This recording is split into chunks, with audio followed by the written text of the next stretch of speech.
সুপ্রিয় দর্শক, এবার ভারতে বাংলাদেশি অনুপ্রবেশকারীদেরকে নিয়ে কেন্দ্রের নরেন্দ্র মোদী সরকারকে একেবারে তুলোধনা করলেন সুপ্রিম কোর্টের বিচারপতিরা। তারপরই কেন্দ্রের নরেন্দ্র মোদী সরকারকে একেবারে চরম হুঁশিয়ারি সুপ্রিম কোর্টের বিচারপতির। দর্শক, এর আগে কোনো সুপ্রিম কোর্টের বিচারপতি যে পদক্ষেপ নেয়নি, এবার সেই পদক্ষেপই নিলেন সুপ্রিম কোর্টের বিচারপতিরা। দর্শক, কি হয়েছে জানাবো আজকের এই প্রতিবেদনে। আপনারা জানেন, কিছুদিন আগেই শেখ হাসিনা বাংলাদেশ ছেড়েছে, আর শেখ হাসিনা বাংলাদেশ ছাড়ার পর বাংলাদেশে একেবারে উত্তাল পরিস্থিতি। এই আবহে বাংলাদেশি সংখ্যালঘু হিন্দুদের ওপর দিন দিন অত্যাচার বেড়েই চলেছে। তারপরও প্রতিবেশী দেশ ভারতের কোনো ভ্রুক্ষেপ নেই, এমনই দাবি বাংলাদেশি সংখ্যালঘুদের। এই আবহে ভারতের মধ্যে দিন দিন বাংলাদেশি অনুপ্রবেশকারীদের সংখ্যা বেড়েই চলেছে, আর এই অনুপ্রবেশকারীদেরকে নিয়ে কেন্দ্রের নরেন্দ্র মোদী সরকারকে একেবারে তুলোধনা করলেন সুপ্রিম কোর্টের বিচারপতিরা। শুধু তাই নয়, কেন্দ্রের নরেন্দ্র মোদী সরকারের কাছে একেবারে জরুরি ভিত্তিতে রিপোর্ট তলব সুপ্রিম কোর্টের। ঠিক কি হয়েছে, কেন কেন্দ্রের নরেন্দ্র মোদী সরকারকে এই হুঁশিয়ারি দিলেন সুপ্রিম কোর্টের বিচারপতিরা? দর্শক দেখুন, অবৈধ বাংলাদেশিদের বিষয়ে সুপ্রিম কোর্টে একটি গুরুত্বপূর্ণ শুনানি অনুষ্ঠিত হয়। আদালত কেন্দ্রীয় সরকারকে জিজ্ঞাসা করেছে যে শত শত অবৈধ বাংলাদেশি অভিবাসীকে তাদের নিজের দেশে ফেরত পাঠানোর পরিবর্তে অনির্দিষ্ট সময়ের জন্য ভারতের বন্দি শিবিরে আটকে রাখার উদ্দেশ্য কি? তাদেরকে কি ভারতের নাগরিকত্ব দেওয়া হবে?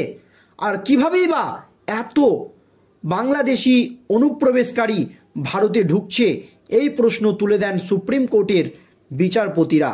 এই মামলায় বিচারপতি জেপি পাদ্রিওয়ালা এবং বিচারপতি আর মহাদেবেনের বেঞ্চ বলেছেন, যদি কোনো অবৈধ বাংলাদেশি অভিবাসীকে 1946 সালের বিদেশি আইনের অধীনে গ্রেপ্তার করা হয় এবং দোষী সাব্যস্ত করা হয়, তাহলে শাস্তির মেয়াদ শেষ হওয়ার পরপরই তাকে তার নিজ দেশে ফেরত পাঠানো উচিত। তাদের কি অনির্দিষ্ট সময়ের জন্য ভারতের আটক শিবিরের সংশোধনাগারে রাখা উচিত? কেন তাদেরকে ভারতের সংশোধনাগারে রেখে দেশের সম্পদ নষ্ট করা হচ্ছে? এমনই প্রশ্ন তুলে দেন সুপ্রিম কোর্টের বিচারপতিরা। কেনই বা কিভাবে এত নিরাপত্তা সত্ত্বেও বাংলাদেশের অনুপ্রবেশকারীরা ভারতের মধ্যে ঢুকে পড়ছে? এই রকম একাধিক প্রশ্ন তুলে দেন। দর্শক, আরও কি জানিয়েছেন সুপ্রিম কোর্টের বিচারপতিরা দেখুন। বেঞ্চ আরও বলেছে যে সংশোধনাগারে প্রায় 855 জন অবৈধ ভারতীয় অভিবাসীকে বাংলাদেশি অভিবাসীকে আটকে রাখা হয়েছে।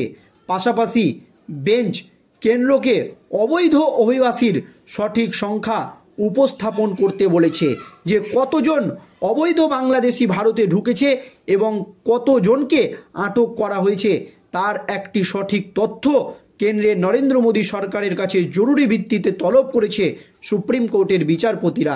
বিদেশি আইনের অধীনে দোষী সাব্যস্ত হওয়া এবং সম্পূর্ণ শাস্তি কার্যকর হওয়ার পরও বিভিন্ন বন্দি শিবির বা সংশোধনাগারে কতজন অবৈধ অভিবাসীকে আটকে রাখা হয়েছে, এই রিপোর্টও কেন্দ্রের নরেন্দ্র মোদী সরকারের কাছে তলব করেছে সুপ্রিম কোর্টের বিচারপতিরা। কেন দেশের আইন মানা হচ্ছে না? বেঞ্চ আরও বলেছে যে আমরা উত্তরদাতাদের কাছ থেকে জানতে চাই যে যখন একবার কোনো অবৈধ বাংলাদেশি অভিবাসীকে কোনো অপরাধের জন্য দোষী সাব্যস্ত করা হয় এবং এটি প্রমাণিত হয় যে ভারতীয় নাগরিক নয়, তখন শত শত অবৈধ অভিবাসীকে অনির্দিষ্ট সময়ের জন্য আটক শিবির বা সংশোধনাগারে রাখার কারণটা কি আমরা জানতে পারি? এমনই সুপ্রিম কোর্টে প্রশ্নের মুখে পড়ে কেন্দ্রের নরেন্দ্র মোদী সরকার। ভারত সরকারের 25 নম্বরের 2009 সালের পরিপত্রের ধারা 2V অনুসারে 30 দিনের মধ্যে প্রত্যাবাসন যাচাই প্রক্রিয়া সম্পন্ন হওয়া উচিত। আদালত জানতে চেয়েছে যে এই আইন কঠোরভাবে অনুসরণ করা হচ্ছে না কেন, বা কেন্দ্রের নরেন্দ্র মোদী সরকার কেন এই আইনকে কঠোরভাবে অনুসরণ করছে না। আদালত 2013 সালের মামলাটি বিবেচনা করে এই মন্তব্য করেছে, যা কলকাতা হাইকোর্ট থেকে সুপ্রিম কোর্টে স্থানান্তর করা হয়েছিল। 2011 সালে আবেদনকারী কলকাতা হাইকোর্টের প্রধান বিচারপতিকে একটি চিঠি লিখেছিলেন, যেখানে বিদেশি আইনের অধীনে দোষী সাব্যস্ত হওয়া বাংলাদেশি অবৈধ অভিবাসীদের দুর্দশার কথা তুলে ধরা হয়েছিল। চিঠিতে উল্লেখ করা হয়েছিল যে শাস্তি ঘোষণার পরও অভিবাসীদের নিজ দেশে ফেরত পাঠানোর পরিবর্তে পশ্চিমবঙ্গের সংশোধনাগারে আটকে রাখা হচ্ছে। কলকাতা হাইকোর্ট এই চিঠিকে স্বতঃপ্রণোদিতভাবে গ্রহণ করে এবং 2013 সালে এই মামলাটি সুপ্রিম কোর্টে স্থানান্তরিত করা হয়। আর এই মামলাতেই সুপ্রিম কোর্টের বিচারপতিদের এই পর্যবেক্ষণ। এখানেই সুপ্রিম কোর্টের বিচারপতিরা থামেনি দর্শক। তারা বলেছে যে গত সপ্তাহে 30শে জানুয়ারি অনুষ্ঠিত শুনানিতে আদালত কেন্দ্রীয় সরকারকে জিজ্ঞেস করেছিল যে এই ধরনের বিষয়ে পশ্চিমবঙ্গ সরকারের কি করা উচিত বলে কেন্দ্রের নরেন্দ্র মোদী সরকার আশা করছে। মানে এই ধরনের সিদ্ধান্তের জন্য বা এইভাবে যেভাবে অনুপ্রবেশ হচ্ছে পশ্চিমবঙ্গে, এই নিয়ে পশ্চিমবঙ্গের কি করা উচিত, বা যেভাবে অবৈধ অধিবাসীদেরকে দিনের পর দিন জেলে আটকে রাখা হচ্ছে, এই নিয়ে পশ্চিমবঙ্গ সরকারের কি করা উচিত। আপনাদের কাছে কি কোনো রিপোর্ট আছে বা আপনারা কি কোনো পদক্ষেপ নিয়েছেন, এই প্রশ্নও কিন্তু তুলে দেয় সুপ্রিম কোর্টের বিচারপতিরা।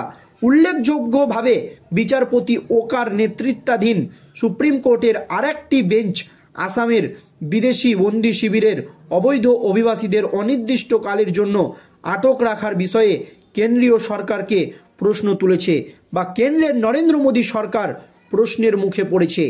এই বিষয়ে এখনও রায় দেয়নি সুপ্রিম কোর্টের বিচারপতিরা, কিন্তু এই বিষয়ে পরবর্তী শুনানি 6ই ফেব্রুয়ারি 2025-এ অনুষ্ঠিত হবে। কিন্তু একটি প্রশ্ন উঠে গিয়েছে, একটা প্রশ্ন কিন্তু বিচারপতিরা তুলে দিয়েছে যে এত নিরাপত্তার পরেও কিসের জন্য এইভাবে শত শত অবৈধ বাংলাদেশি ভারতে ঢুকে যাচ্ছে, ঢুকে গেলেও কেন তাদেরকে দীর্ঘদিন ভারতের কারাগারে বন্দি করে রাখা হচ্ছে। তাহলে নিরাপত্তা বলয় কোথায় গেল?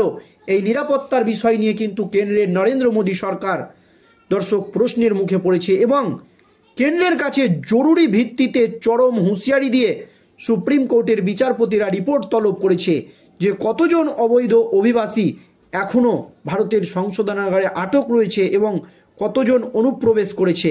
দর্শক, এই নিয়ে আপনাদের মতামত অবশ্যই ভিডিওর কমেন্ট বক্সে কমেন্ট করে জানাবেন। ধন্যবাদ।